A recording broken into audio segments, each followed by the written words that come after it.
Sin duda, hoy vamos a descubrir muchas cosas interesantes gracias a Andy Stallman. Es cofundador y CEO de Totem Branding.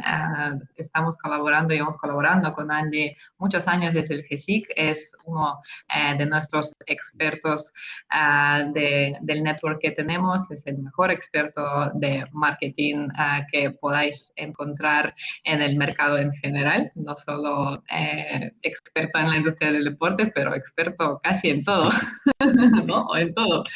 Entonces, sin demorar más, Andy, te cedo la palabra para que presentes también a Xiaomi, nuestro invitado de hoy. Te agradezco también, Xiaomi, tu participación en esta actividad y bueno, espero que lo disfrutéis y tengamos una buena conversación con muchos insights hoy. Gracias. Buenísimo. Gracias, Sofi, buenísimo. Gracias por tu tiempo y gracias también a Iván. Gracias a todo el equipo del Global Sports Innovation Center, también a todo el equipo durante 50 años pronuncié Porsche, ahora decir Porsche me cuesta un poco más, también al equipo de Porsche y también obviamente al equipo de Totem Branding por acompañarnos. Yo creo que Jaume no necesita presentación, van a poder ver acá su bio, es increíble, un tipo multifacético, multitasking, siempre adelante de la ola.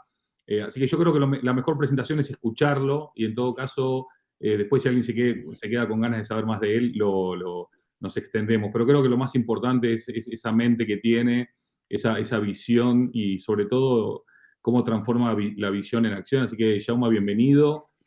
Un gustazo. Muchas gracias. Aquí en este espacio de estas series que estamos compartiendo gracias a los equipos mencionados antes. Mira, hay un título que está acá arriba, dice Tecnología emocional, la transformación de la industria del automóvil es humana.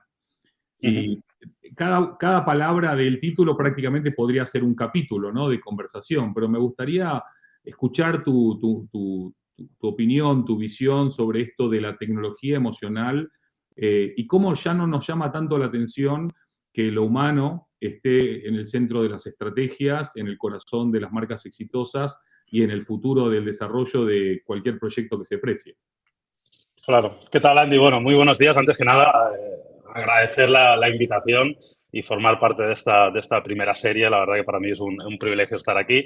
Y yo creo que tú lo decías muy bien, ¿no? Yo creo que el título resume muy bien de lo que vamos a hablar hoy, pero también es algo totalmente extenso, ¿no? Podríamos hablar, tú decías, de cada una de las palabras, que yo creo que son palabras muy claves para entender un poco lo que está pasando en la sociedad. Te diría ya no solo en la conversión, en la comunicación o en el enfoque de las marcas de lujo, te diría casi extrapolándolo a la sociedad. Yo creo que aquí hay un factor muy importante y creo que a pesar de la conexión, a Iván se le ha entendido algo muy interesante que decía que las marcas no tienen que ser ajenas a los problemas de la sociedad o a la realidad de la sociedad, ¿no?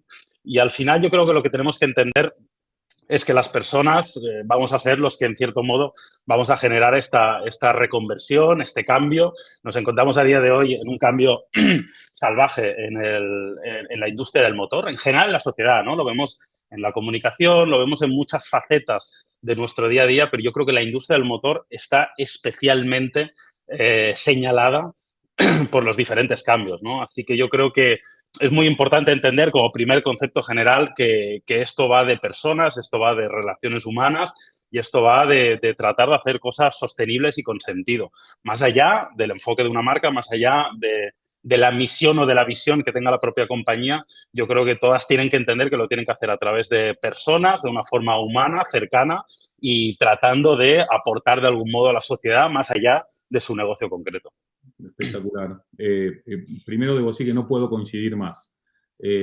Segundo, en el brief con Iván, cuando me contaba todos los proyectos en los que están involucrados y cómo abrazan esa visión, esa misión, también los valores y el propósito, es inspirador a la vez que es esperanzador, porque si marcas con un impacto y con un alcance tan grande se comprometen tan genuina y honestamente en intentar mejorar la vida de las personas, la vida del planeta, la vida de todos y cada uno de nosotros, entonces hay esperanza. Vamos a meternos en materia, hablabas de la industria del motor, pero este espacio tiene un foco en tres patas. Uno es la innovación, otro es el lujo y el otro es la sostenibilidad. ¿Sí? Me gustaría si podemos empezar hablando de, ¿son compatibles estas tres patas en este universo o realmente es complejo hacer que las tres convivan? Pues yo te diría que no solo son compatibles, sino que están íntimamente relacionadas, ¿no? Yo creo que es evidente en la sociedad en la que vivimos, a día de hoy yo creo que nadie es ajeno de que la sostenibilidad es un valor que tenemos que tener intrínseco y que no podemos obviarlo de ninguna forma, ¿no? Pero para llegar a estos procesos de sostenibilidad, productos sostenibles, servicios sostenibles, compañías sostenibles, una de las patas fundamentales, creo yo, que tenemos que utilizar y sobre la que nos tenemos que apalancar es la innovación. La innovación tecnológica es fundamental de cara a poder llevar la sostenibilidad a otro nivel. Y te voy a poner un ejemplo muy evidente. Hoy, obviamente, estamos hablando de Porsche. Es un claro ejemplo de cómo se ha apalancado en la innovación para llegar a la sostenibilidad. Si no fuera por una innovación tecnológica, empieza a desarrollar vehículos eléctricos que son más sostenibles, que son más responsables con el medio ambiente a través de esa innovación y además lo hace en un periodo de tiempo relativamente corto, ¿no? Han tenido que haber muchas personas implicadas y con una conciencia clara de a dónde querían llegar a nivel de sostenibilidad para poder desarrollar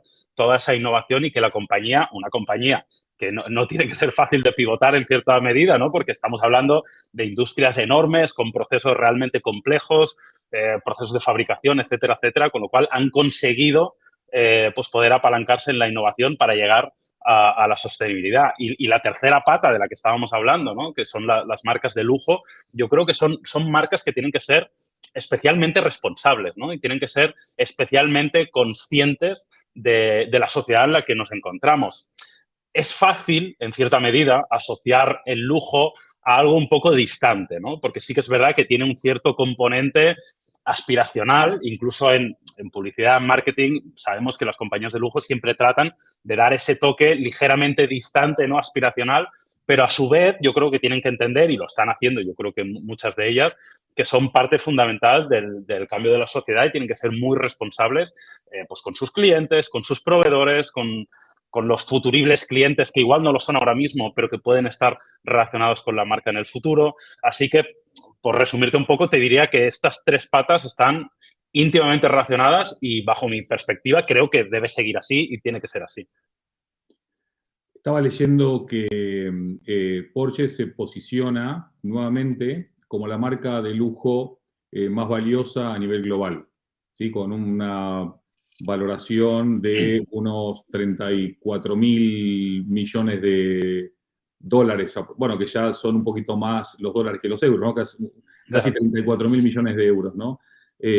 Cuando hablamos de la marca de lujo y hablamos de ser una marca valiosa, aparte de ser una marca que tiene esta valoración tan importante, ¿qué otro impacto entendemos cuando una marca es valiosa en el rol que juega precisamente por estar en ese lugar de referencia en muchos ámbitos, no solamente el económico? Claro, yo creo que al final, obviamente, es una buena vara de medir, ¿no? Lo que tú estabas comentando. Oye, pues la capitalización bursátil o la valoración, ¿no? Siempre es un número relevante de cara a saber la relevancia de una compañía. Pero al final yo creo que va un poco en la línea de lo que comentábamos anteriormente, ¿no? ¿Cuánto valor o en qué medida esta compañía está aportando algo a la sociedad, ¿no? Porque al final, bueno, pues la parte económica obviamente es una parte relevante, pero yo creo que el retorno de la inversión se tiene que ver retornando en cierta medida a lo que hago en la sociedad y en este caso, en el caso de Porsche, creo que es bastante evidente. ¿Cómo están devolviendo? ¿Cuál es su retorno a la sociedad? Más allá de lo que ofrecen a sus clientes por un producto, ¿cuál es el retorno? Pues el retorno es ayudar a cambiar la industria de la automoción, virando hacia la electrificación, ayudando en la construcción de infraestructura eléctrica para la masa crítica de recarga de coches eléctricos, apoyando en todo el ecosistema para que la industria llegue a otro nivel y pueda ser muchísimo más sostenible, ¿no? Yo creo que esos valores, que son en muchas ocasiones difíciles de medir, muchas veces son difíciles de cuantificar incluso, son muy relevantes. Y ya te digo, en la automoción me parece que esta es una forma muy clara de verlo, ¿no? Pues si una compañía está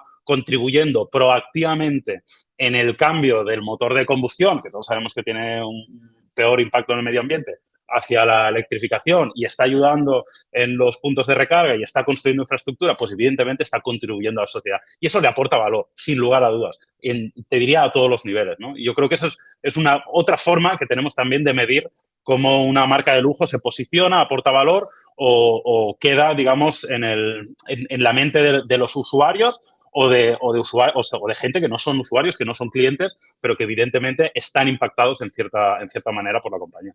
Buenísimo, buenísimo. Te hago una pregunta adicional, llama sobre esto es que cada vez que contestás se me abren como 6 o 7 preguntas y tengo que tratar de no perderme en mi propio laberinto, de querer preguntar todo a la vez.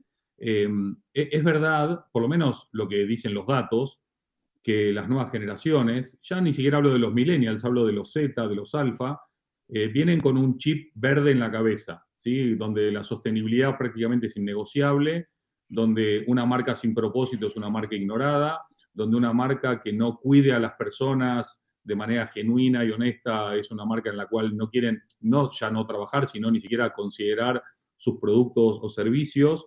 Estamos hablando de una marca que nace en 1931, va a cumplir 100 años dentro de muy poquito, y sin embargo una de las cosas destacadas es que no pierde lo clásico a la vez que se sigue modernizando. ¿Cómo es esto de empezar a conectar con las nuevas generaciones que tienen otros códigos, otra forma de consumir, otra forma de compartir, otra forma de ver contenido? Vos que estás un poco metido en todo ese ecosistema, ¿no? Desde esports hasta contenido, ¿cómo operan estas nuevas generaciones en cuanto a sus demandas, comportamientos, y cómo podemos ir moldeando el futuro para no quedarnos fuera de su mapa mental? Claro, esta es un poco la pregunta del millón, ¿no? Yo creo que todos nos lo preguntamos. Realmente yo creo que desde Porsche han hecho un balance, un equilibrio que roza la perfección, ¿no? Porque evidentemente es una marca histórica donde todo el mundo reconoce el bagaje histórico, es una marca clásica, incluso lo puedes ver hasta en los diseños, ¿no? Diseños que se han conservado a lo largo de los años, diseños de antaño que siguen siendo actuales, pero por otro lado nos encontramos que es una de las marcas más tecnológicas, más avanzadas, más conectadas y que más está apoyando, como estaba comentando anteriormente, el proceso de electrificación, de digitalización y de cambio de paradigma en la industria del motor. ¿Cómo se hace este balance? Yo no lo sé. Habría que preguntarle al director general de Porsche, ¿no? Seguramente nos lo diría. Pero sí que creo que han hecho un gran trabajo. Lo que tú decías es fundamental. Yo creo que a día de hoy no podemos considerar a las nuevas generaciones si no consideramos los aspectos que tú estabas comentando. No podemos tener una compañía si no tiene una visión clara, si no es responsable con el medio ambiente, si no tiene unos valores detrás a los que está asociado, en los cuales estas nuevas generaciones se tienen que ver identificadas. Yo creo que el concepto es precisamente ese. Yo creo que cualquier compañía tiene que tener muy claro cuáles son sus valores y yo creo que uno de los grandes hitos es saber comunicarlos. Igual también porque yo estoy un poco influenciado porque me dedico a la comunicación. Para mí la comunicación es súper relevante, pero sí creo mucho en que si tú tienes unos valores muy definidos, muy claros, es muy importante que los comuniques, porque al final yo creo que van a ser puentes que vas a tender hacia estos potenciales consumidores, hasta estas nuevas generaciones, para que entiendan quién eres y dónde vas, ¿no? Al final yo creo que se trata, esto es un poco un camino, ¿no? Cada persona y cada compañía está tratando de hacer su camino en la vida. Entonces, en el momento que tú ves que alguien tiene un camino parecido al tuyo, pues es como muy fácil que vayas en la misma dirección, ¿no? Si esta compañía pues tiene la misma responsabilidad con el medio ambiente que yo, si esta compañía tiene gusto por lo clásico y por también respetar el pasado, pues igual me siento identificado con ello y voy en la misma dirección. Yo creo que estos elementos son claves y para mí el punto de la comunicación me parece que es uno de los grandes retos, entre otras cosas porque el paradigma de la comunicación ha cambiado absolutamente en los últimos años, tanto por canales como por lenguaje, como por la cantidad de atención que somos capaces de prestar. Entonces, esto cambia absolutamente el paradigma y nos encontramos en un ecosistema comunicativo totalmente distinto. Por eso, pues, oye, algunos medios de comunicación están virando, están cambiando, creadores digitales están creciendo y todo esto está sucediendo porque el paradigma es totalmente distinto. Entonces, yo creo que es muy importante el generar hitos de comunicación que vayan alineados a tus valores para que los entiendan esas nuevas generaciones y puedan entender que van en la misma dirección que tú o no. Porque eso también es muy respetable. Igual, oye, no, es que igual este perfil pues no está alineado con mis valores porque busca otra cosa, no pasa nada. Pero si no lo comunicas y no lo sabe, te quedas ahí en un limbo donde nadie sabe a dónde vas y probablemente pues no sea positivo. Buenísimo, gracias, Jaume. Muy claro, muy conciso, muy directo, muy al hueso, así que impecable respuesta. Ahora volvemos con las nuevas generaciones, que me interesaría profundizar un poquito más en ello, pero como hablamos de esta palabra clave que es comunicar, ¿no? Algo así como lo que no se comunica no existe, ¿no? Más allá de que lo puedas comunicar a través de contenido o a través de acciones, hay una cosa genial que a mí me pasó una vez que lo fui a ver Iván, que creo que la palabra que más me repitió fue la experiencia, ¿no? Y vivir esa experiencia, como bien decías, más allá de todas las herramientas digitales, todos los nuevos canales, todo este nuevo mundo virtual, eventualmente metaversico en un futuro cercano y demás, estar en el mundo físico, en el mundo tangible es realmente la experiencia, pero hablando de comunicación, parece que el rey de la comunicación es el contenido, ¿no? Palabra clave que se está utilizando mucho. Todo el mundo está abriendo desesperadamente, rápidamente, perfiles en redes sociales sin saber si ahí está tu audiencia, si ese es tu canal o si ahí va a haber gente que te va a querer escuchar. De manera sintética, para crear contenido que tenga impacto, alcance, relevancia, ¿cómo es la elaboración de la creación o de la innovación? ¿Cómo determino dónde está mi audiencia? ¿Cómo establezco los objetivos? ¿Y cómo traslado esa personalidad de marca o tono de voz que mencionabas en un contenido que aparte es 24/7 o si no es 24/7 es casi 24/7, ¿no? Porque esto es una rueda que no para de girar. Para aquellos que están más en el mundo de contenidos o los que todavía se están preguntando cómo hacerlo, ¿cuál es tu sugerencia o tu mirada al respecto? Pues es una muy buena pregunta, la verdad. Y esta pregunta que tú estás trayendo hoy aquí se la está haciendo mucha gente, ¿no? Y nosotros lo vemos en el día a día porque nos lo trasladan muchas veces muchas marcas. Nos preguntan, oye, ¿qué debo comunicar? ¿Cómo? ¿En qué plataformas? ¿Qué lenguaje? Todas estas preguntas son recurrentes en el día a día, ¿no? Yo creo que al final hay que volver un poco a la esencia. ¿Y cuál es la esencia? El qué tienes que contar. Ya sé que parece perogrullo, puede parecer evidente, pero aunque parezca que es muy evidente, no siempre todo el mundo empieza por esa pregunta y esa es la primera de todas, ¿no? ¿Qué tienes que comunicar? ¿Qué quieres decir? Una vez tienes claro esto, que al final ese mensaje, en el caso de que seas una compañía, creo que se tiene que alinear claramente con la misión y la visión de tu compañía, pues una vez tienes claro eso, a partir de ahí ya puedes empezar a desarrollar un poco el plan de comunicación. Hay que tener claro varios conceptos. Primero, a día de hoy, llegar lejos en la comunicación requiere un esfuerzo muy grande. Y yo creo que eso en muchas ocasiones no somos conscientes. O sea, ¿por qué? Porque hay muchas distracciones, el nivel de atención es pequeño, es corto, entonces tenemos que generar un contenido y tenemos que además hacerlo de una forma ágil y recurrente, ¿no? Con lo cual eso no es sencillo y hay que entender que el esfuerzo comunicativo va a ser grande. Y luego tú decías también algo muy interesante que es, oye, no sé dónde está mi audiencia, dónde la voy a encontrar, qué plataformas. Yo creo que en líneas generales y salvando excepciones, tu audiencia está prácticamente en todos lados. Lo que pasa es que muchas veces todavía no la has descubierto a ella o ella no te ha descubierto a ti. En muchas ocasiones creo que hasta que no lanzas tu mensaje, no creas tu contenido, pues no sabes realmente hasta qué punto tu audiencia puede estar ahí no puede estar ahí. Con lo cual yo, en líneas generales, invito a probar mucho. Porque sí que es verdad que creo que es un territorio que admite mucho la prueba y error. Es decir, el coste es relativamente bajo de probar y fallar. Con lo cual, en líneas generales, yo recomiendo, pues, oye, probar. Si fallas, no pasa absolutamente nada. Evidentemente, hay un pequeño esfuerzo ahí que has tenido que poner, pero bueno, es algo asumible, ¿no?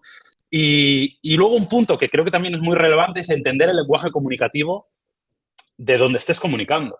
Porque aunque parezca el mismo, no lo es. Es decir, no hay un lenguaje de redes sociales. Hay un lenguaje de TikTok, hay un lenguaje de Instagram, hay un lenguaje en YouTube, hay un lenguaje en LinkedIn, hay un lenguaje en Twitter. No son el mismo lenguaje. No podemos decir que el lenguaje de redes sociales es uno o el lenguaje digital, que ya te lo lleva a otro nivel, ¿no? Entonces hay que entender muy bien cada una de las plataformas, hay que entender muy bien el lenguaje y hay que estar muy metido en el día a día para saber un poco cómo llegar a tu audiencia. Pero bueno, resumiendo y en líneas generales, sobre todo el mensaje yo creo que más evidente es entender qué quieres comunicar. Eso es muy relevante. Creo que no hay que perder el foco en voy a tratar de comunicar lo que funcione. No, tienes que comunicar lo que tú necesitas contar, qué es lo que te hace diferente o qué es lo que es relevante para ti, ¿no? Yo creo que ese es el punto número uno. Y luego saber que es un esfuerzo grande y que probablemente el futuro cada vez sea más audiovisual. Con lo cual, si no has empezado a comunicar de forma audiovisual, como estamos haciendo Andy, tú y yo hoy aquí, pues creo que es el momento de arrancar porque obviamente el vídeo está teniendo una repercusión enorme. Sí, es increíble, Jauma, cómo todavía en muchas empresas se siguen planteando el coste de invertir en una buena comunicación, en una buena estrategia de contenidos, pero no se están planteando el coste de no hacerlo. Es increíble todavía. Pero me gustó mucho tu respuesta porque en vez de hacer foco en la tecnología, en las herramientas, en los algoritmos o en la inteligencia artificial, hiciste foco en las personas nuevamente, ¿no? Hay que conocer a las personas, hay que entender a las personas, hay que hablar con personas, hay que interactuar con personas. Una de las cosas interesantes que por lo menos uno puede ver sin entrar en un análisis profundo, sino así lo primero que uno rasca cuando uno ve el mundo de las reacciones a los contenidos de Porsche es que hay mucha pasión sobre la marca, hay mucho sentido de pertenencia sobre la marca y es interesante, ¿no? Porque uno siempre, quizás por los prejuicios que uno trae de cuna, siente que las marcas de lujo son marcas frías, como decías, quizás vos un poco inalcanzables o distantes, pero cuando vos ves la reacción o esta pasión en relación a esta marca concreto, ese absolutismo de marca de lujo se demuele, ¿no? Entonces, me gustaría volver un poco al principio de la charla sin desconectarnos de esto último, que es cuando hablamos de marcas de lujo, ¿no? Hay una redefinición del lujo también. El lujo dejó de ser eso inalcanzable para, por ejemplo, el lujo ser una experiencia u otro tipo de comprensiones más holísticas y humanas desde lo que el lujo es. Totalmente. Yo creo que a día de hoy estamos viendo un cierto distanciamiento entre algunas marcas de lujo, en las cuales algunas siguen llevando una estrategia un poco más old school, por así decirlo, ¿no? Un poco más de antaño, ¿no? Más tradicional, más enfocado a lo que tú comentabas anteriormente, del distanciamiento, de la exclusividad, de tratar de parecer algo ligeramente inalcanzable, ¿no? Que es un poco lo que el enfoque que han tenido muchas marcas de lujo. Y luego creo que hay una nueva hornada en la cual, bajo mi punto de vista, se encuentra Porsche y otras marcas, ¿no? Donde precisamente lo enfocan a esto, ¿no? Tratan de, sabiendo que obviamente son productos de lujo, que no son productos para todo el mundo, para la masa crítica, porque tienen un nivel muy, muy alto, pero se enfocan más en la experiencia, se enfocan un poco más en el storytelling. Además, en el caso de Porsche, la verdad que tienen una cosa a su favor, que claro, tienen tanta historia, tienen motorsport, que es, entre comillas, más fácil contar historias cuando tienes todo ese bagaje detrás, ¿no? Y yo creo que lo están utilizando muy bien precisamente para enfocarlo ahí, para enfocarlo un poco más a la parte experiencial, que tú antes también hacías referencia a ella, que yo creo que por ahí va un poco la revolución o la reconversión, ¿no? A través de las personas, que no olvidemos este elemento, porque me parece que es uno de los que hoy tiene que quedar marcado en todos aquellos que nos estén viendo, a través de las personas generar experiencias asociadas a la marca y que vayan en la misma línea, evidentemente, en la misma visión que tiene la compañía, ¿no? Pero ya no tratar de ser tan inalcanzable, ya no estar un poco tan separado, por así decirlo, de la sociedad, sino tratar de incluirse más, de ser más cercano en ciertos momentos, pero generando experiencias exclusivas, obviamente, porque son marcas exclusivas y son marcas de lujo, pero desde un punto más experiencial, ¿no? Y yo creo que a día de hoy está pasando un poco eso, Andy, que nos encontramos con algunas marcas que todavía siguen el camino un poco más tradicional y otras marcas que están siguiendo un poquito más esta línea, bajo mi punto de vista, un poquito más innovadora, ¿no? Y bueno, el tiempo nos dirá cuál de las dos tenía más sentido, ¿no? Pero yo creo que va más en esa línea, ¿no? De tratar de generar experiencias y lo vemos con muchas marcas que están haciendo cosas que a mí me resultan sorprendentes, incluso a veces hasta impactantes, ¿no? Es decir, ¿esta marca está haciendo esto de verdad? Y te das cuenta que sí, y te das cuenta que funciona, y te das cuenta que hay buen feedback, y que genera engagement, y que llama la atención. Pero entre otros motivos, porque además están entendiendo en muchas ocasiones los lenguajes concretos de cada uno de los medios, ¿no? Y eso es fundamental. Si juntas estos dos elementos, yo creo que ahí tienes un éxito asegurado. Súper, súper. Mira, esto justo me lleva a mi próxima pregunta, en donde decías, cuando esa marca hace algo inesperado, ¿no? Que genera ese efecto wow, ese espacio de sorpresa. Esa marca que en vez de usar el pasado como sofá, usa el pasado como trampolín, ¿no? Para impulsarse hacia nuevas fórmulas, sin olvidar su esencia, ¿no? Sin olvidar su ADN. Pero al final del día, también en este ámbito de innovación en el cual estamos conversando, probar nuevas fórmulas requiere de una nueva mentalidad, ¿no? Como vos bien apuntabas, hay que hacer, hay que experimentar, hay que equivocarse, porque te vas a equivocar, equivocarse lo más rápido, lo más barato posible, seguir iterando y seguir explorando, ¿no? ¿Dónde está hoy el límite de la innovación? ¿Hasta dónde cada marca es capaz de innovar para conectar, para sorprender, para incluso disrupcionar, ¿no? En un mundo en el que vos bien apuntabas también, no estamos tirando flores cada vez, ya me aparece. Bueno, pero está muy bien, porque si hay buenas respuestas, uno tiene que reconocerlo. En este mundo donde decía el umbral de atención cada día es más bajo, ¿no? Entonces, hubo una época en que nosotros, de alguna manera, lo que las marcas tienen que hacer era que el contenido llegue a las personas.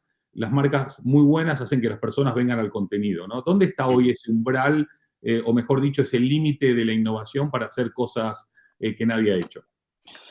Pues mira, honestamente no lo sé, Andy. No tengo ni idea de dónde puede estar este límite, pero mi percepción es de que está muy lejos. Es decir, de que hay mucho margen y mucho recorrido por delante, ¿no?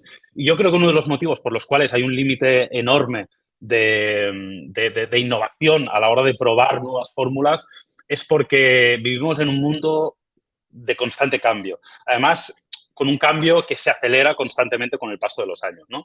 Y eso nos lleva a que lo que hoy es una innovación, una disrupción, igual mañana es mainstream, es algo normal, es algo aceptado. Con lo cual, se va empujando el límite de la innovación día tras día, día tras día. ¿Por qué? Porque el ecosistema, porque el entorno, porque la sociedad, porque los medios sociales, porque las redes sociales, porque la tecnología cambia constantemente, ¿no? Entonces, aunque nosotros vayamos avanzando a nivel de tratar de ser muy innovadores, el mundo va cambiando prácticamente a la misma velocidad o más, ¿no? Con lo cual, yo tengo la sensación que el límite es enorme y que vamos a ver cambios constantes. No solo vamos a ver cambios constantes, sino creo que van a ser imprescindibles cambios constantes. Es decir, yo creo que la compañía que no esté constantemente cambiando, probablemente en todos los estamentos, es decir, a nivel de comunicación, a nivel de producto, a nivel de ventas, a nivel de prácticamente todo, pues yo creo que va a ser una compañía que lo va a pasar mal, ¿no? Uno de los mayores valores que encontramos en cualquier compañía a día de hoy es la agilidad.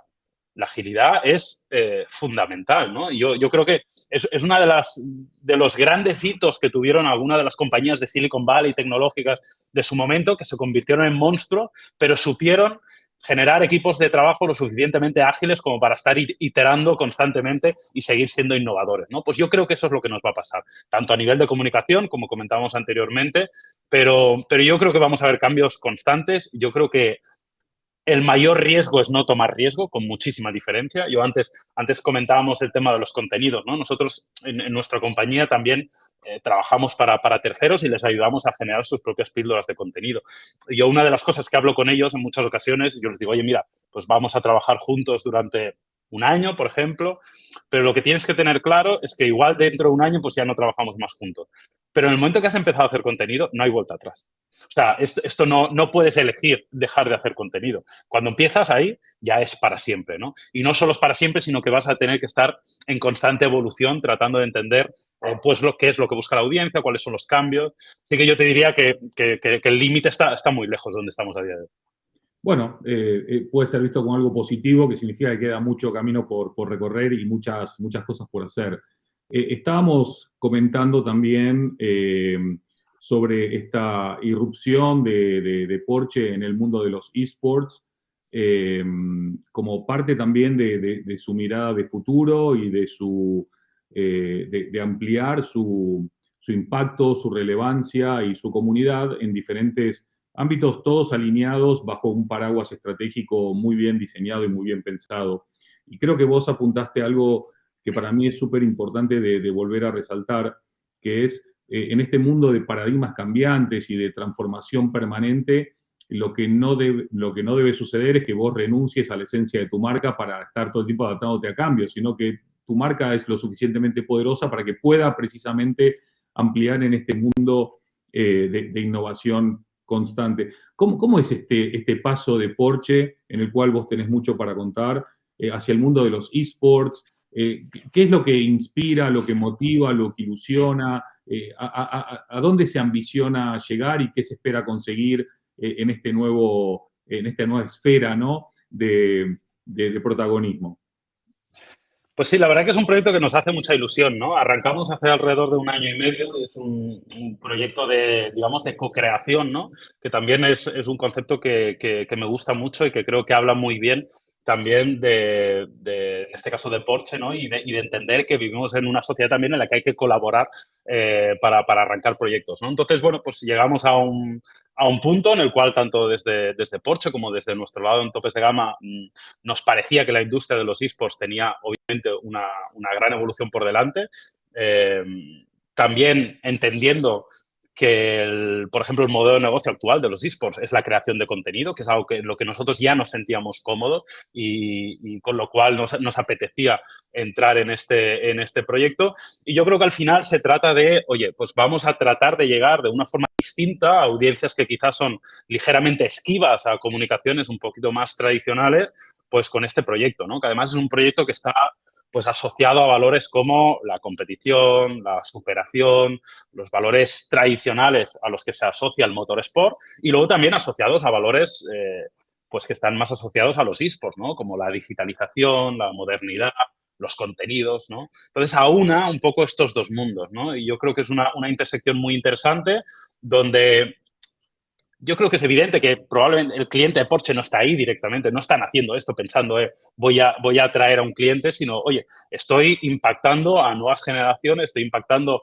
a unas generaciones donde probablemente otros impactos ya no les llegan o no les interesan o no son efectivos, aunque les lleguen, pues igual no son lo suficientemente efectivos, con fórmulas donde tratamos de aportarnos valor mutuo, ¿no? Yo creo que obviamente la marca Porsche aporta muchísimo al equipo, es fundamental, es equipo oficial Porsche, abre muchas puertas y asocia los valores de la marca, pero por otro lado el equipo también tiene que aportar mucho a la compañía, ¿no? Tratamos de ser, pues hasta cierto punto, un laboratorio de innovación. Somos algo pues relativamente avanzado a nivel digitalizado, a nivel de contenidos, a nivel de comunicación, donde tratamos de sacar aprendizajes que luego igual ellos pueden llevar o pueden trasladar a otras partes de la compañía, ¿no? Y nosotros desde nuestra compañía, desde Topes de Gama, más de lo mismo. Para nosotros el equipo de eSports también es un laboratorio de innovación donde probamos cosas relacionadas con los contenidos y la comunicación y luego nos aportan a nuestros proyectos habituales, ¿no? Y la verdad que la visión y la proyección del equipo, pues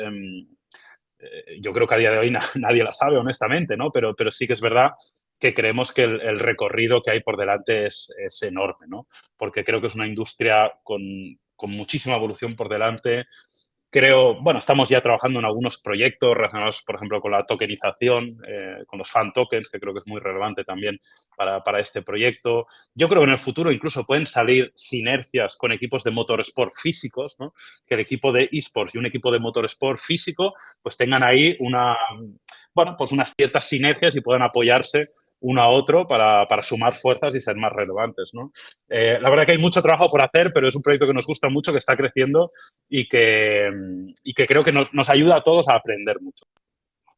Espectacular. A mí me encanta la palabra co-creación. Creo que cada día más la suma de diferentes especialidades, sumando y colaborando, co-creando, cooperando, al final, más que sumar, multiplica, y creo que es un camino sin retorno, y me encanta que le estén dando vida a esto, ¿no? Quiero cerrar el círculo sobre el cliente del futuro que quedó abierto antes, y creo que los esports son el disparador ideal para hablar de esto, ¿no? En tu experiencia, ¿no? Sos un tipo con mucha experiencia, pero muy joven al mismo tiempo. Se ve que le sacás mucho jugo a cada minuto del tiempo. A mí cuando me dicen, no tengo tiempo, le digo, mira, hay gente que en un minuto te hace un cohete a la luna y gente que en un minuto ni siquiera pudo encender el móvil, ¿no? Pero al final el tiempo, como decía don Alberto, es relativo para todos. ¿Cómo vislumbrás ese cliente del futuro, sus pasiones, lo que espera, lo que ambiciona de una marca, lo que para él, esta persona será innegociable? cuál va a ser este rol del entretenimiento llevado ya a una multidimensionalidad, ¿no? Tanto online como offline o virtual o en todas aquellas que todavía ni siquiera conocemos. ¿De qué manera nos estamos preparando para eso y cómo lo ves vos en tu mirada joven pero experimentada? Pues mira, yo creo que evolucionamos hacia una sociedad y hacia unas nuevas generaciones donde cada vez yo creo que el branding de la marca va a ganar relevancia, ¿no? Yo sé que no todo el mundo piensa así, pero yo creo que el branding de la marca va a ser algo... Tú sí, ¿no? Fenómeno. Pero yo creo que nos dirigimos cada vez más hacia eso, ¿no? Evidentemente aquí habrá muchos retos, ¿no? Que habrá que plantearse. Ya lo hemos comentado yo creo a lo largo de nuestra charla anteriormente, retos de comunicación, de asociar valores, etcétera, etcétera. Pero al final yo creo que las nuevas generaciones hay cosas que para ellos son innegociables. Es innegociable que una marca se tiene que asociar a su estilo de vida. Eso es, vamos, 100%, ¿no? Y tiene que ser algo que ellos tienen que entender y esos puentes que comentábamos anteriormente, ¿no? ¿Hacia qué dirección se dirige una marca? Pues yo creo que al final las nuevas generaciones van a tener eso cada vez más presente, ¿no? Y probablemente, pues con los hechos que vamos a ver en los próximos años, véase irrupción de realidad virtual, realidad mixta, metaversos, nuevas herramientas de comunicación, que yo creo que a todos nos asusta, pero a su vez nos apasiona, pero a su vez nos genera inquietud. Es un mix de feelings, ¿no? Relacionados con todas estas nuevas tecnologías. Yo creo que al final van a potenciar todavía más eso, ¿no? Van a potenciar que las compañías tengan más canales a través de los que comunicar, van a tener más posibilidades de generar experiencias, lo que comentábamos anteriormente, ¿no? Las marcas de lujo de nueva comunicación generan experiencias alrededor de la marca y yo creo que no va a hacer más que potenciar los valores de la marca y del branding, ¿no? Con lo cual yo creo que si tuviera que definirlo en una frase, yo creo que es muy importante definir quién eres. Que otra vez puede parecer de perogrullo, pero no es tan de perogrullo, ¿no? Hay muchas marcas, hay muchas que no tienen muy claro quiénes son, ¿no? Entonces, yo creo que es fundamental porque el futuro va por ahí, ¿no? Y yo creo que la relevancia del producto, no de la calidad, ¿no? Pero del producto como tal, igual se verá ligeramente, tendrá algo menos de relevancia y ganará más importancia el poder de la marca, el poder del canal, el poder de la comunicación y el enfoque que tengas. Buenísimo, buenísimo. Yo soy, para esta conversación, un muy mal entrevistador porque como prácticamente suscribo el 99,99% de todo lo que decís, no nos podemos picar mucho porque estoy súper alineado con esa mirada que tenés. Aparte coincido en que todavía queda mucho por recorrer en el mundo del branding, en el mundo de la experiencia, en el mundo del contenido, en el mundo de la innovación, en el mundo de la sostenibilidad. Pero si no se entiende qué marca eres, para qué existes, por qué eres relevante para la vida de las personas, va a ser todo mucho más difícil. Pero lo otro que me gusta de tu mirada, Jaume, es que sos un tipo muy positivista sobre el presente y el futuro de las marcas que sepan descubrirse, entenderse, asumirse y sobre todo aprovechar todo lo que está pasando y va a pasar, porque al final lo que vas describiendo es que cada vez surgen más oportunidades de conectar, de contribuir, de aprender, de co-crear. ¿Sos optimista por naturaleza? ¿Sos un positivista por naturaleza? ¿O es en base a toda tu experiencia acumulada que te sentís cómodo dándole la bienvenida a este futuro al que nos dirigimos? Bueno, yo creo que como todo el mundo, como todo ser humano, tengo miedo al cambio, tengo miedo a lo desconocido, tengo una parte oscura dentro de mí que piensa que las cosas pueden salir mal, ¿no? Yo creo que eso es algo inherente al ser humano. Pero sí que es verdad que yo desde hace un tiempo entendí que tenía que trabajar proactivamente en mi optimismo. Entonces, es una decisión que tomé consciente, es decir, yo a partir de ahora elijo ser optimista y voy a trabajar en ser optimista, ¿no? Pues a través de no tener ciertos inputs que puedan, digamos, dañar mi mindset o mi forma de ver el mundo, ¿no? y tomé esa decisión y la verdad que estoy bastante satisfecho de ella, ¿no? Pero creo que es muy importante y que ayuda a que muchas cosas salgan adelante. Creo que es fundamental la perspectiva positiva, ¿no? Te voy a poner un ejemplo muy claro, también es lo que está sucediendo y por volver a centrar la conversación en lo que vemos hoy, ¿no? En la industria del motor. Tú puedes estar desde una perspectiva, oye, ahora mismo hay un cambio enorme en la industria, la digitalización lo cambia todo, la electrificación cambia los procesos de producción, cambia absolutamente todo en la sociedad, hay que instalar puntos de recarga, lo puedes ver de una perspectiva muy negativa, no lo vamos a conseguir, esto es muy difícil, o puedes decir, oye, mira, aquí la única solución es ser optimista y ponerse a trabajar desde ya, ¿no? Y yo creo que es lo que han hecho algunas marcas, ¿no? Y mi forma de ver la vida va un poco por ahí, de trato siempre de aceptar, sabiendo que obviamente estamos rodeados de cosas negativas que no podemos evitar y que hay cosas que escapan a nuestro control, pero siempre trato de aportar la visión más optimista y sobre todo también ser bastante pragmático de decir, bueno, yo qué puedo hacer con esto, ¿no? ¿Cómo puedo mejorar la situación? Desde mi parte, desde lo poco que yo puedo hacer, ¿cómo puedo aportar más valor, ¿no? Y yo creo que eso también lo podemos exportar también muchas veces a las marcas, ¿no? Que, oye, que traten de ver, oye, ¿qué puedo ofrecer yo a la sociedad? Evidentemente no voy a cambiar la sociedad, no soy lo suficientemente relevante como para cambiar la sociedad de la noche a la mañana, pero igual puedo aportar desde esta perspectiva, ¿no? Me voy a centrar en lo positivo, voy a tratar de aportar para generar algo todavía más positivo y trabajar en el día a día. Es la fórmula que a mí me ha funcionado. No digo que sea la buena, pero a mí me ha funcionado. Está buenísimo, está buenísimo. Y cada uno puede, como se dice aquí, coger lo que le sirva y dejar lo que no le sirva para ver si ese mindset puede evolucionar, y creo que hoy la mentalidad juega un rol fundamental en este proceso de cambio tan profundo en el cual cada uno elige estar del lado de, qué mal que todo esté cambiando, o qué increíble, qué maravilla que todo esté cambiando, ¿no? Hablabas, a mí ya hablar de la industria del automóvil se me queda como chico el concepto, ¿no? Creo que el concepto de automóvil va mucho más allá de lo que se concibió cuando se denominó a la industria del automóvil, ¿no? No sé cuál es el nombre nuevo, pero me da la sensación de que la industria del automóvil debería llamarse de una manera mucho más sexy incluso, ¿no? Porque estamos hablando de lo que vos decías, ¿no? Coches eléctricos, la autoconducción, que también es una innovación importantísima. Hay muchísimas compañías top, Porsche entre ellas, que están haciendo proyectos de innovación para que el coche vuele, literalmente, ¿no? Para que en vez de ir por la A1 o la A6, bajar a Madrid en medio del tráfico, vayamos por una A6 aérea. ¿Qué es lo siguiente en este mundo, en esta industria, en este sector? ¿Hacia dónde vamos? Imaginémonos de acá a 20 años, ¿no? En un ejercicio de imaginación, si querés. Aunque seguramente en los planes de compañías como esta, de acá a 20 años no hay ninguna imaginación, sino que está todo planificado, ¿no? Pero en este ejercicio de imaginación, ¿cómo vislumbrás que esta industria va a evolucionar? Lo decías muy bien, ¿no? Ya industria del motor, igual ya la palabra deja de ser... Yo casi hablaría de la industria de la movilidad, Bien, que al final es un poco a lo que vamos, ¿no? La verdad es que estamos sufriendo muchos cambios al mismo tiempo. Yo tengo la sensación de que estamos viviendo un momento tan histórico que en algún momento se estudiará en los libros o en los iPads o donde sea, se estudiará la situación que se vivió, ¿no? Porque obviamente estamos viviendo un cambio del motor de combustión al motor eléctrico, pero estamos viviendo un cambio tecnológico de la información.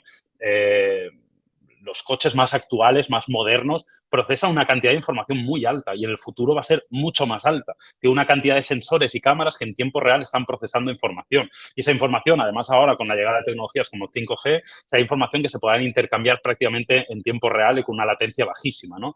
Y esto cambia todo a un nivel probablemente inimaginable. O sea, yo no te sé decir qué va a pasar en 20 años, pero yo creo que si le preguntas al consejero delegado de cualquier compañía, probablemente tampoco lo tenga muy claro, ¿no? Porque evidentemente esto cambia muy rápido. Yo creo que vamos a ver muchos cambios. Obviamente, yo creo que hay un cambio muy relevante con lo que comentábamos con la información, ¿no? Al final, cada uno de los vehículos, sea en el formato que sea, está recopilando información en tiempo real de todo lo que sucede a su alrededor. En el momento que toda esa información se ponga en común, obviamente habrá una revolución. Una muy hilada, obviamente, a lo que comentabas del coche autónomo, que evidentemente con toda esa información podrá circular de una forma autónoma. Y esto, evidentemente, a su vez, cambia las dinámicas de la sociedad. Si tú pasabas una hora en tu vehículo conduciendo, tendrás una hora en la cual no tendrás que conducir, tendrás que hacer otras cosas en esa hora, ¿no? ¿Qué cosas harás? ¿Cómo cambiará? ¿Qué contenidos consumirás?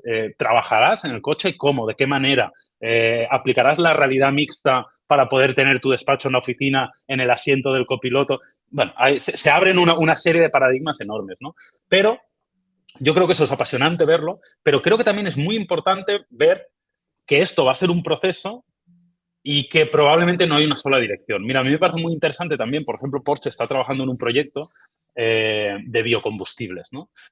Probablemente, obviamente, el coche eléctrico forma parte de nuestro futuro, igual dentro de más tiempo pues habrá otra irrupción tecnológica que lo cambiará, pero, por ejemplo, creo que es muy importante el desarrollo de biocombustibles para que vehículos con motores de combustión, sin apenas ningún cambio prácticamente, se pueden utilizar con combustibles que no generan emisiones a la atmósfera, o que son emisiones cero, ¿no? Con lo cual, ese concepto también me parece muy interesante y creo que es muy importante que las compañías también trabajen en el proceso de cambio. Hay que enfocarse al futuro y trabajar en las tecnologías del futuro, pero también tiene que haber un proceso intermedio, ¿no? Y ya no solo intermedio, sino que, pues, igual hay algún tipo de transporte donde es más relevante o es más sostenible no tener que desechar un automóvil, un camión o lo que sea, no desecharlo porque lo puedes reaprovechar con biocombustibles que no generan emisiones, pues igual eso es más sostenible que fabricar un nuevo coche, un nuevo camión, un nuevo sistema de transporte que vaya con baterías y con motor eléctrico, pero igual genera más emisiones por la construcción desde cero del vehículo que no el reaprovechar la otra opción, ¿no? Yo creo que se abren un montón de caminos delante nuestro. Creo que es importante tener siempre diferentes perspectivas abiertas, pero yo creo que en 5 o 10 años vamos a ver muchísimo cambio, sobre todo, pues aparte de la fórmula del propio motor, combustión, eléctrico, etcétera, sobre todo con toda la información que van a recopilar los coches en tiempo real y qué vamos a hacer con toda esa información. Bueno, en 5 o 10 años nos volvemos a encontrar aquí, en este espacio que está generando muy generosamente Porsche junto al Global Sports Innovation Center y Totem para poder discutir cosas que le interesen a las personas y sobre todo provocar nuevos debates que no se queden solamente en las palabras, sino que deriven en acciones concretas. Claro. Y concretamente sobre esto último que decías, ¿no? Que ahora está tan de moda hablar de net zero o carbon neutral, ¿no? Con muchos proyectos que intentan contribuir de una manera mucho más accionable a esta gran palabra que está tan de moda, que es la sostenibilidad. ¿Qué entiende Jaume por sostenibilidad? ¿Qué estamos haciendo a nivel de divulgación o de acciones concretas en el ámbito de lo sostenible para que no quede esto solamente en no sé, wishful thinking, buenos pensamientos, buenos deseos, sino que realmente se tomen acciones concretas que vayan mejorando la realidad para construir ese futuro mejor al que queremos ir, ¿no? Que bueno, la verdad que nunca me había planteado el qué significa sostenibilidad. Me parece que es una buena pregunta, ¿no? El cómo definimos sostenibilidad me parece que es una buena reflexión. Yo te diría que al final sostenibilidad es ser responsable con la sociedad y con lo que estamos haciendo, ¿no? Y tener un pensamiento siempre responsable, sabiendo que obviamente nos podemos equivocar, que no siempre podemos tomar las mejores decisiones, pero que siempre vamos a tener en mente no solo los resultados económicos, no solo los resultados de nuestra compañía, sino una responsabilidad con toda la sociedad. Yo creo en este sentido, pues evidentemente hay muchas cosas que se pueden hacer, ¿no? Y precisamente un poco va hilado a lo que estábamos comentando anteriormente y poniendo otra vez a Porsche como ejemplo, ¿no? Yo creo que es muy responsable con la sociedad y con el medio ambiente el tratar de impulsar las tecnologías que sabemos que son más eficientes y sostenibles. En el caso este específico, pues el cambio del motor de combustión hacia la movilidad eléctrica, hacerlo del mejor modo posible, sin perder los valores, sin perder la esencia, pues tratando de ofrecer el mejor producto posible, pero siendo consistente con lo que es más sostenible. Luego, no solo aportando, porque nos podríamos quedar, oye, pues mira, mi compañía se dedica a fabricar vehículos, pues oye, voy a fabricar vehículos eléctricos, con esto obviamente ya soy más sostenible. Nadie me va a venir a decir que, oye, yo no soy responsable, ¿no? pero no quedarse ahí, ¿no? Tratar de, oye, voy a tratar de apoyar del mejor modo posible. Voy a tratar de mejorar la infraestructura de recarga. Dentro de mis posibilidades, obviamente, ¿no? Porque no todo el mundo tiene las mismas posibilidades, pero esta también me parece una forma muy responsable dentro de esta industria de tratar de mejorar la sostenibilidad y la situación actual, ¿no? Una base de recarga que además no funciona solo con tus coches, sino que al final está impulsando la electrificación de todo el parque de automóviles para tratar de impulsar una nueva tecnología. Y luego la otra línea, y hilando lo que comentábamos anteriormente con biocombustibles, creo que también es bastante sostenible el hacer productos que sean muy duraderos en el tiempo, en el sentido de, obviamente, un vehículo pues más antiguo pues no es tan responsable con el medio ambiente que uno más actual, eso lo sabemos todos, ¿no? Pero creo que también es bastante responsable fabricar un vehículo que va a durar mucho tiempo y que no va a necesitar un reemplazo en el corto plazo. Esto también es una forma de responsabilidad en cierta medida, ¿no? Si tú fabricas un producto de calidad, duradero, pensado para el cliente, tratando de que dure lo máximo posible y no de que haya una renovación temprana lo antes posible para generar más caja, pues también es una forma responsable de ser sostenible. Y a la vez que estás ayudando a tu cliente, a la vez que estás generando un buen producto, pues estás tratando de hacer algo sostenible con el medio ambiente y con la sociedad, ¿no? Yo creo que estas, y volviendo a la industria del motor, serían un poco las dos principales vías, ¿no? que tenemos que tener en cuenta y sobre todo eso, tratar siempre de tener ese punto de reflexión de, oye, lo que estoy haciendo más allá de mi negocio, cómo aporta a la sociedad, pues creo que esa es la base de la sostenibilidad. Súper, me encantó, Llama. Tanto me gustó esta charla que casi no nos queda tiempo. Estamos ya en la última curva, entrando en la recta final. Así que, mira acá, Jesús, no sé si esta respuesta la tenés a mano o no, pero pregunta Jesús que qué perspectiva del hidrógeno en el mundo del automóvil contempláis a mediano o corto plazo. No sé si tenés algo de información a este respecto. Bueno, no tengo una respuesta concreta y específica. Sé que el hidrógeno es una parte relevante que están estudiando muchas compañías de la automoción. Yo creo que a muy corto plazo no es una solución muy cortoplacista, es decir, no creo que es algo que se vaya a implantar en los próximos 3, 4, 5 años, pero sí sé que se está planteando y que hay muchas compañías que están teniendo el hidrógeno pues en mente para que sea una solución. Al final volvemos a lo de antes, ¿no? También se trata de tener la mente abierta, de, oye, vamos a tener la mente abierta, pues igual hay varias soluciones que tienen que convivir. Es que igual no hay solo una buena, igual hay varias. Pero al final se trata de, oye, vamos a tener los ojos abiertos, vamos a tratar de tener la máxima información posible y vamos a tratar de realizar los mejores productos y que a su vez sean lo más sostenibles y lo más responsables con el medio ambiente posible. Súper. Y para cerrar, ya que nos quedan muy poquitos minutitos, y por supuesto agradecerles a todas las personas que nos están acompañando ahora en el vivo y posteriormente en el no vivo, no sé cómo se dice, tú que eres experto en comunicación, ¿cómo se dice cuando se ve después que del vivo? Bueno, bajo demanda, podemos decir. Bajo demanda o como se llame. Me encantó esto último también que apuntabas, ¿no? De productos duraderos, ¿no?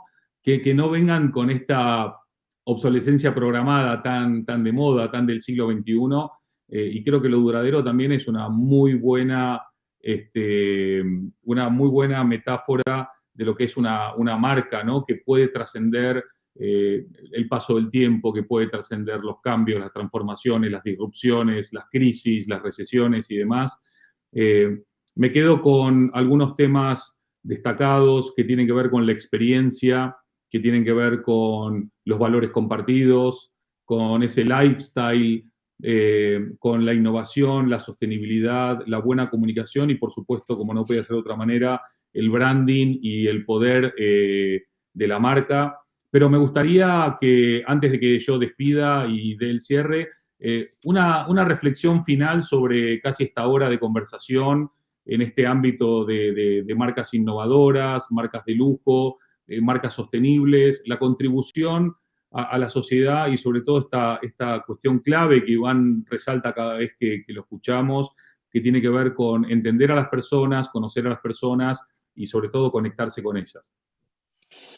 Pues sí, yo, por tratar de ser bastante conciso, lo que te diría, y sobre todo al hilo de lo que hablabas de personas, es que yo creo que vivimos en un mundo donde creo que tenemos que tratar de sumar entre todos, ¿no? Sabemos que vivimos en una sociedad bastante polarizada. Muchas veces los mensajes de comunicación solo tienen más relevancia los más polarizados, los más estridentes, en cierta medida. Yo desde aquí haría la reflexión de, oye, vamos a tratar de sumar entre todos. Al final es una responsabilidad conjunta que tenemos todos nosotros y yo creo que si al final nos apoyamos y tratamos de sumar, pues vamos a tener un mejor resultado, ¿no? Y en todos los ámbitos, ¿eh? En el ámbito de la comunicación, en el ámbito del branding, etcétera, etcétera. Antes hablábamos de co-creación y yo creo que tratar de hacer las cosas conjuntas y sumar entre todos en lugar de tratar muchas veces de restar o de ver la parte negativa, pues yo creo que es el mejor mensaje así muy genérico y muy global que me gustaría lanzar. Me encantó. Sofía, no sé si te vas a sumar para el cierre. Aquí está Sofía, que se suma para Aquí el cierre. estoy, siempre cuando me llamas aparezco. Qué grande. Si me llamas, lo dejo todo y voy. Bueno, por mi parte, antes de pasarle la palabra a Sofía, mandarle un enorme abrazo a Iván y a todo el equipo de Porsche. También un abrazo muy grande a Iris y a todo el equipo de Global Sports Innovation Center. Y por supuesto, Jaume, un abrazo muy grande para vos, realmente muy claro, muy directo, muy conciso, muy inspirador, muy positivo. Creo que para empezar la mañana escuchándote nos ponemos todas las pilas y salimos a comernos el mundo. Así que de verdad, gracias por compartir tu conocimiento, gracias por tu valiosísimo tiempo y seguramente seguiremos profundizando y conversando en otras oportunidades. Y ahora cedo la palabra a Sofía para despedir este Fireside Chat. Como no podía ser de otra manera, en punto clavado, porque tenemos también puntualidad germana en este caso. Sofía. Efectivamente, muchas gracias Andy y Jaume por esta hora muy enriquecedora. Os agradezco vuestra participación, también a todos los que se han sumado hoy. Os recuerdo que lo podréis ver en grabación después, cuando lo compartamos, también con subtítulos en inglés, por si vais a querer compartirlo con vuestras comunidades internacionales, para que más personas conozcan todo lo que hemos aprendido nosotros aquí también hoy. Muchas gracias a todos nuevamente, otra vez a Iván y Porsche por la confianza y nos vemos en el siguiente Fireside Chat en noviembre. Un saludo, que estén bien. Saludos.